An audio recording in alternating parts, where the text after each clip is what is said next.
there and I thought, I'm not going to look down. So I just kept trekking across. I managed to make my way across, and I gave that tree the biggest kiss I've ever given a non-person before, because it was like a family member to me. Thank you for holding me up, man. And I gave it a hug, and then I started walking back, and I learned something. Sometimes I don't always listen to instructions. And so I didn't listen to all the instructions. So halfway back, I'm standing up there and I'm feeling like I'm barely balancing, and they say, all right, stop. Why? Is something wrong? Did something break? And I'm looking at my cable to make sure everything's together, and they say, all right, now turn sideways, stick your butt out, and fall. No!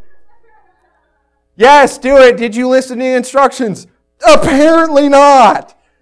And so they said, that's how you get down. You're not supposed to walk all the way back over to the ladder and climb down like a normal person. You're supposed to fall off of the log. So I finally did. I got sideways, and man, I felt like a little kid on the high dive. You know, when they're like, they just kind of lean, they don't ever step, they just kind of lean until they plummet off. So I sat there and I just started sticking out like this, and I've never been that limber. But man, I got all the way down, and I felt pretty comfortable right there, not falling off the log, until finally a nice little breeze helped me make that decision. But for a moment, I thought, you know what, forget this. I don't want to fall off of here. And I don't know for sure, but I could have sworn that gal did go flying up in the air. But apparently she didn't, because I'm still here. But I had like that moment where I could make a decision. I thought maybe I could just ignore them and go back over to the ladder and just climb down. And maybe I get down there and be like, no, why did you not listen to us? But I thought, hey, I'm safe. But I had to make that decision. Was I going to listen to the people who knew better than I did, or was I going to follow my own wisdom? And we all have those moments in life where we have to make that decision. Am I going to follow what I know is right, or am I going to follow what I want to do? We're actually going to see someone today there in Matthew 14. We're going to be down in verse 22, where we're going to see Peter here have to make that decision. He's going to have to decide, are you going to follow God, or are you going to follow your own wisdom and your own understanding? And so actually where we pick up here is immediately after last week's sermon. Last week, if you weren't here, we saw Jesus feeding the 5,000 is what we call it, but it was more like 12,000, including the women and children that were there. So he fed all these people, and then this story picks up right after that. So we're going to start in verse 22. In 22 through 24, it says, immediately Jesus made the disciples get into the boat and go on ahead of him to the other side while he dismissed the crowd. After he had dismissed them, he went up on a mountainside to pray by himself.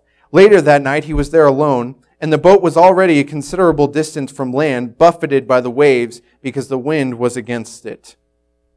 Both Matthew and Mark in their Gospels, when they start this passage, begin with this word immediately. And it's actually a word that Mark uses a lot. It's a word he uses 42 times in his Gospel, as you heard on Friday.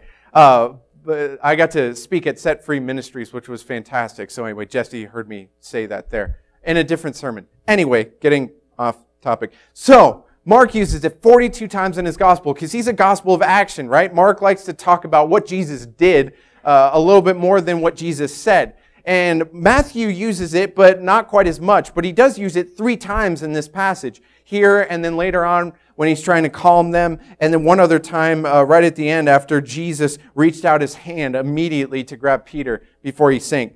Not to skip ahead in the story. But the thing that I was wondering, though, is that immediately carries with it a sense of urgency, right? They needed to get out of there. And I wondered why.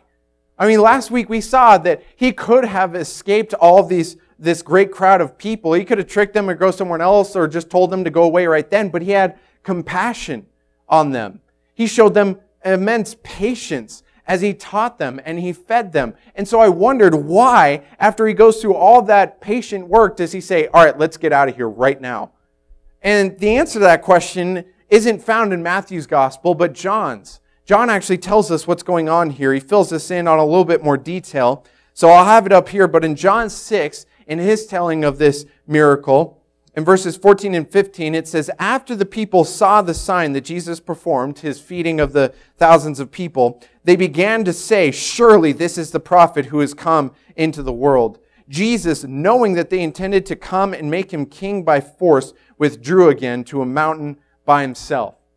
So Jesus performs this incredible miracle. John even tells us earlier in his gospel that this happened during the Passover festival. So they're already in like religious mode, right? They're there, they're together, they have 12,000 or so people that are gathered, and they're just on fire for God, and they see this person that they're like, hey, that's the Messiah. And so they want to crown him as king. The problem is, Jesus knows this is not the right time to do that. In fact, about 2 years later, when Jesus is entering into Jerusalem as king on Palm Sunday, remember, he was crucified within a week. So he knew that this wasn't the time yet for him to be revealed and led down into Jerusalem as king. And they were about ready to do it by force because they were excited, right? They were ready for Jesus to declare himself king. And so he instead goes and he sends the apostles off to go get their rest, and he goes and he prays, which seems kind of strange to me. And not that prayer is strange, but if you remember all the way back to last week, earlier in that day, he wanted to go find rest, right? That's what his apostles were doing before he performed the miracle of feeding them and teaching them. He was going to go off and find rest along with the apostles. But here, he finally gets away from everyone, and he doesn't rest in the way we understand it. He goes and he's with the Father in prayer. And I think that's amazing to us because Jesus sets for us an incredible example that so often we forget. Jesus wanted to make sure his spiritual needs were met before even his physical needs. And I think most of us probably do the opposite. I make sure my physical needs are taken care of before my spiritual needs. I'll be the first to admit that when I have a hard week, and Jesus had a hard week, right? Not only was he teaching and performing miracles, but he just lost his cousin, John the Baptist, someone he deeply loved, by beheading. So he's had a hard week. And when I've had a hard week, I find solace in a lot of different things. Maybe you've tried these too. You can find solace in a TV show. You can try to find solace just by sleeping or at the bottom of a pint of Ben & Jerry's ice cream, or if you really go get them, you can do a whole quart, but you find it somewhere. Jesus, however, wasn't like us. He went and he found spiritual rest by being with the Father. And I think that should paint for us a great example. That when we find ourselves in need of rest, maybe what we should ask ourselves is, when's the last time I spent time in prayer with just me and God? When's the last time I took time to just go in my closet and pray like Jesus said we should? Not necessarily as a commandment, but as an example. I think so many of us are so worried about making sure our physical needs are met that we ignore our spiritual needs and our need for prayer and our need for time with God. And so Jesus takes this time in prayer, and then he heads out and he sees this storm and he starts walking out towards the apostles. And we're going to see a scene play out kind of similar to what we talked about earlier this year in Mark chapter 4 when we saw Jesus calm the storm. And Jesus is about to walk out into an intense storm once again, but the only difference is that in Mark 4, the apostles are afraid of the storm, but here in Matthew 14, they're afraid of what is emerging from the storm. So let's pick it back up in verse 25. It says, shortly before dawn, Jesus went out to them, walking on the lake. When the disciples saw him walking on the lake, they were terrified. "It's a ghost," they said, and cried out in fear. But Jesus immediately said to them, "Take courage, it is I, don't be afraid." I know how easy it is to sit back from the comfort of our world and, not being in a storm, and most of us getting at least some rest today, and see, why are they thinking it's a ghost? Like, how dumb are you? Come on, everybody knows ghosts aren't real. Why are they thinking it's a ghost? But put yourself in their position, right? They've been exhausted. And now that they get out and they think they're going to get rest, now they're in the midst of a storm. And actually this word for buffeted, that it says the boat was buffeted by the waves, it really means tormented, is the word that Matthew uses. So this boat is being tormented. They're being blown off course. And they're exhausted trying to fight against this storm. And they look out. And suddenly there's a figure walking towards them on the water. I mean, that sounds like the beginning of a horror movie, right? It Walks on the Water, coming November 2017. No, okay. Maybe not. Anyway, so that's what they see. They see Jesus walking on the water, and they think what they think in their tired minds. I mean, let's be honest. A lot of us, when we're tired, think some pretty weird things, right? We might start getting in our mind that someone's working against us. We might get in our mind some weird contraption we want to invent that no one else is going to want to buy, right? A lot of times when we're tired, we just don't think straight. And the apostles are human, just like us. And so they see this thing on the out there, and they think to themselves, oh my goodness, I think it's a ghost. But Jesus calls out to them, and he says, take courage. It is I, don't be afraid. Now, for whatever reason that I'm not entirely sure, most translations miss something really important about this thing that Jesus says. And I have it up here in case you want to write it down. But when Jesus calls out in the middle of that storm and says, it is I, literally he is saying, I am. He's calling out and saying the very name of God. He's calling himself God by God's name. That's something you just don't do. I mean, the reason that that's so important is because if Jesus said that and he truly wasn't God, then he should be condemned to hell as a heretic. No one claims to be someone that they're not. Especially, you don't claim to be God unless you are. And you especially don't use God's name as your own. And Jesus calls out through the storm and he says, it's God. I am the one who created all this. Don't worry, I'm coming. I'm walking towards you now. And clearly that gave the apostles some sort of courage because they start calming down and they start feeling a lot better. And at least one of them felt like he had an extra boost of courage. And you'll see who that is. Picking back up in verse 28. It says, Lord, if it's you, Peter replied, tell me to come to you on the water. Come, he said. Then Peter got down off the boat, walked on the water toward Jesus. But when he saw the wind, he was afraid. And beginning to sink, he cried out, Lord, save me. Immediately, Jesus reached out his hand and caught him. You of little faith, he said, why did you doubt? And when they climbed into the boat, the wind died down. Then those who were in the boat worshipped him, saying, truly, you are the Son of God.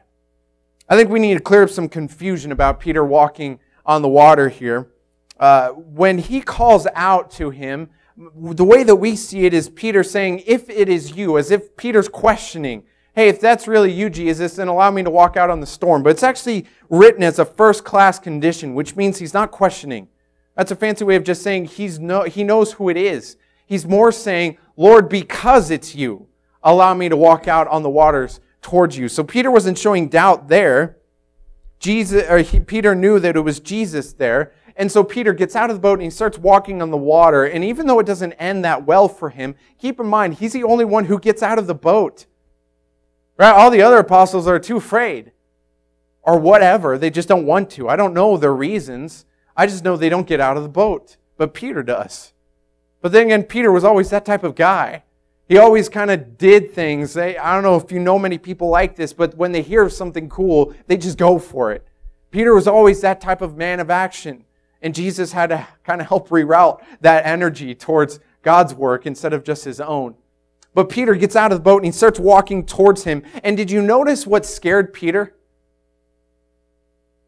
It wasn't the waves. It wasn't the water, which to me would be the most frightening part, right? If I look down and all I see is water, that might stir me up a bit. But that's not what scared him. It says when he saw the wind, something he can't even really see. He can see the effects of the wind, but he sees that all around him, and that's what scares him. And I think that's amazing. And I'm wondering, perhaps, maybe he kept the same mentality that I took when I was 50 feet up in the air. Don't look down. Don't look down. Thinking he might do better because he doesn't see the water, but then he sees the wave or the wind. And that scares him. And so he starts to sink. And he calls out to Jesus to save him. And Jesus immediately reaches down and he pulls him back up. But notice that Jesus doesn't just end it there. He says that he doubted, which carries with it this idea that the word doubt here that's used carries with it an idea of someone who's trying to serve two masters at the same time, or someone trying to go in two different directions at once. It doesn't work like that. We know that. You can't go left and right at the same time. You can only go one direction at once. And in Peter's mind, he was trying to go in two different ways. But he found out quickly that you cannot believe in the power of Jesus and the fear of reality at the same time. It tripped him up. And too many people, I think, mistakenly believe that they can give their life to Jesus and then just go do whatever they want, as if they can serve the world and serve God at the same time. But it doesn't work like that. Eventually, you're going to come to a point where you're going to feel that doubt in your mind. You're going to start questioning yourself. And for a lot of us, we end up like Peter. Only instead of water, we're finding ourselves sinking deeper and deeper into sin. And I think especially if we find ourselves many times sinking into the same sin that Christ already saved us from. And then we have to call out, Jesus, please save me. And I love Jesus' reaction, because he doesn't do what we think would make logical sense, right? He's had enough time trying to teach Peter to listen to him and to believe in him. So he doesn't walk up to Peter and say, all right, Peter, you're dead now. Thanks for not listening. I tried, but you're just not paying attention. That's not what Jesus does. Immediately, he reaches out his hand and he starts picking Peter back up. But he doesn't end it there. He doesn't just save Peter. He tries to redirect him. He diagnoses him saying, you have little faith. And he tries to redirect him saying, why did you doubt? Why don't you make up your mind? Why don't you make a choice who you're going to believe, this world or me? Jesus saw that Peter was more focused on reality than he was more focused on the reality that he could see, and he began to ignore and forget the reality that he couldn't see. And we as Christians are called to believe and trust and hope in what we can't see. That's the very definition of faith that the writer of Hebrews gives us in chapter 11, saying, now faith is the confidence of what we hope for and assurance in what we do not see. That's our hope in this world. It's something we can't see. And Peter was missing this. He was lacking this. He lost confidence in the hope that he was going to make it to Jesus safely. He lost assurance in what was around him that was helping him stay alive. That invisible force. And I think after Peter was saved and the winds calmed down, which was another miracle, by the way, that the winds and the waves obeyed him, which is what confused him the first time he did that. Who is this that the wind and the waves obey him, that they said in Mark 4. But here the winds die down, and this time they don't ask who it is. Matthew tells us that they just bow down and they worship him as the Son of God. But what's interesting is that if you read Mark's telling of this account, he doesn't talk about Peter walking on the water. He merely talks about Jesus walking on water and then calming the storm and getting into the boat. But his conclusion is a lot different. And in Mark's telling, he says this at the end of this story. He says, they were completely amazed, for they had not understood about the loaves, and their hearts were hardened. That's a big difference. So what happened here? Did they worship God, or were their hearts hardened? I think the answer to that question is yes. They did both. I think that Matthew is trying to make it perfectly clear at this point in his gospel that Jesus is who he says he is. He is the Messiah. And so he brings about the positive end of this story. But there's also a negative end of this story that Mark brings to light. Because if you read Mark's gospel, he talks a lot about the disciples and the apostles' lack of faith. He was painting a lot about their humanity. And maybe so that way we have something to relate to, right? That way we know that Jesus used real men and women to carry out his will here on earth. And so that's why I think Mark shares the more negative side of this. That their hearts were hardened because they just couldn't comprehend everything that was going on. I really think the disciples were just overwhelmed by everything that Jesus had done. I mean, a lot of people get overwhelmed by a whole lot less than seeing 12,000 people fed with a meal that was only made for one small boy. A lot of people get overwhelmed by something a whole lot less than seeing a man walking on water and calming a storm and seeing one of their own walking on water in the tormented storms. I think that they just kept witnessing so much of Jesus' power, they just couldn't comprehend it anymore. They couldn't understand it anymore. And so I think they did what so many of us do. They bowed down and began to worship what they could not begin to understand.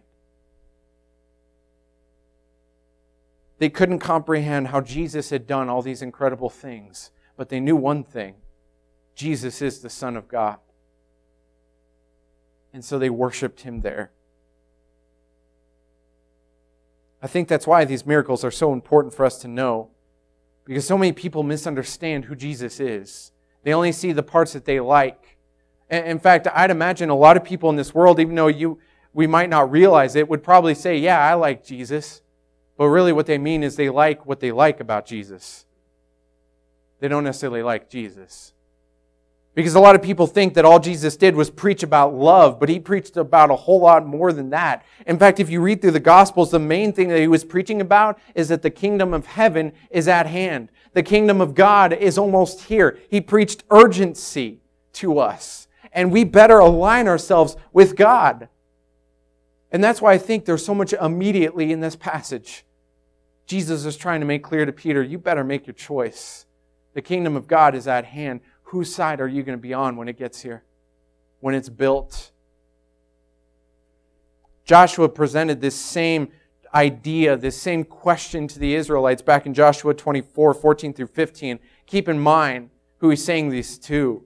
People who, for hundreds of years, kept turning their backs on God, who kept having trouble trusting Him and believing in Him. And so He says, now fear the Lord and serve Him with all faithfulness. Throw away the gods your ancestors worshipped beyond the Euphrates River and in Egypt, and serve the Lord. But if serving the Lord seems undesirable to you, then choose this day who you're going to serve. Are you going to serve the gods your ancestors served beyond the Euphrates, or the gods of the Amorites in whose land you're living? But as for me and my house, we will serve the Lord. You've probably heard that passage before. A lot of people have this on the front of their homes. My more thing I question is whether it's on their hearts. Your house might say it serves the Lord, but do you? And even though we don't serve the gods of the Amorites, we don't struggle with trying to serve gods along the Euphrates River or the gods in Egypt, we have things that we serve here on earth. And sometimes they go before our service to God. And so today, we need to ask ourselves, whom are you going to serve? Which choice are you going to make? Are you going to spend your life serving God and all that He's done for you? Are you going to give your life to Him and His Son who came here to earth to make sure that you had a way out? To make sure that you have hope in this hopeless world? Are you going to serve that God? Or are you going to serve our damaged, broken down world that has already chosen to reject Him? Maybe your choice today needs to be Christ. Maybe that's the first choice that you haven't made yet, and so you want to serve Christ. Maybe that's your first choice today. I haven't given my life to Him. I already know what the world offers, and I don't want it anymore. I want Christ. I want the one who came here and died for me. I may not understand it all, but neither did the apostles. And Jesus still chose them. Even after all the miracles He performed in front of their eyes, they still didn't understand what they were looking at. But they worshiped Him. Maybe that's your step today. Maybe you have accepted Christ and you've committed your life to Him. You've committed your life to God, but you found yourself in Peter's position, starting to struggle, starting to fall down. Maybe you are filling up with the sins that you thought were conquered, that God had already driven out of you. Maybe you start to go and dig them back up. You start to wear them again. Maybe your decision today is not necessarily to accept Christ, but to ask Christ to clean you, to save you. Maybe you feel like this morning, exactly like how Peter did, calling out, God, save me, please. And know that you have reassurance from Him. He's going to do exactly what He did for Peter. He's going to reach out immediately and grab your hand and start pulling you up. He might give you direction. He might give you a lesson.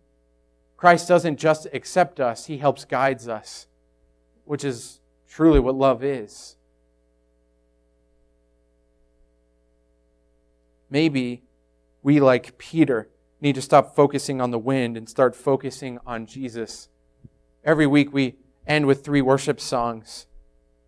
And I love this time that we have just to reflect in prayer, reflect in song, and think about what changes I need to make in my life starting today.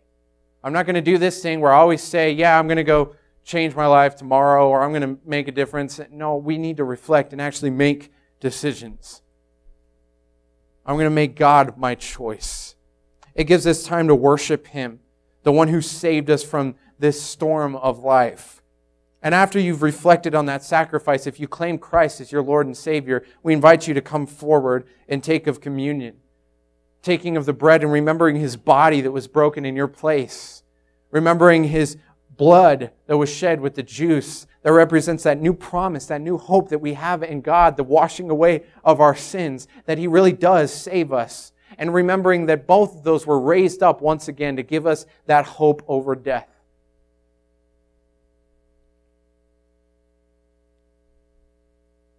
Take time today to make this choice. Choose who you're going to serve. A God who calms the storms and works the impossible, or this world that has already dragged you down long enough. Let us praise Him.